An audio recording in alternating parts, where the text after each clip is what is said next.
Health news మీకోసం.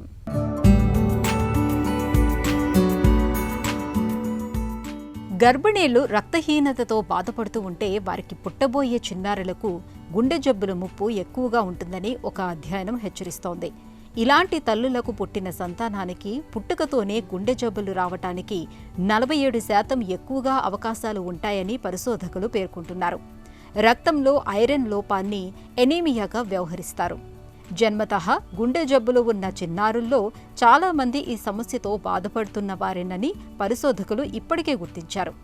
గర్భిణీల్లో iron లోపం శిశువుల గుండె ఆరోగ్యంపై ఎలా ప్రభావం చూపిస్తుందో తెలుసుకునేందుకు బ్రిటన్లోని ఆక్స్ఫర్డ్ విశ్వవిద్యాలయానికి చెందిన పరిశోధకులు ఇటీవల ఒక అధ్యయనాన్ని నిర్వహించారు.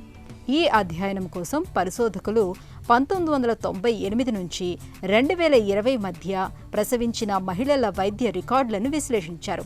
అనంతరం గర్భిణీల్లో ఎనీమియాకు శిశువుల గుండె ఆరోగ్యానికి బలమైన సంబంధం ఉన్నట్లు గుర్తించారు. గర్భం కోసం ప్రయత్నిస్తున్న మహిళలకు గర్భం దాల్చిన తొలి రోజుల్లో గర్భిణీలకు ఐరన్ సప్లిమెంట్లను తప్పకుండా ఇవ్వాలని, తద్వారా శిశువులకు గుండె జబ్బు ముప్పును చాలా వరకు తప్పించవచ్చు. అంతేకాదు, ఐరన్ సప్లిమెంట్లతో పాటు ప్రతిరోజు ఆహారంలో ఏదో ఒక ఆకుకూర ఉండేలా చూసుకోవాలని పరిశోధకులు సూచిస్తున్నారు. ఈ పరిశోధన వివరాలు బ్రిటిష్ జర్నల్ ఆఫ్ అబ్స్ట్రెక్టిక్స్ అండ్ గైనకాలజీలో ఇటీవల ప్రచురితమయ్యాయి.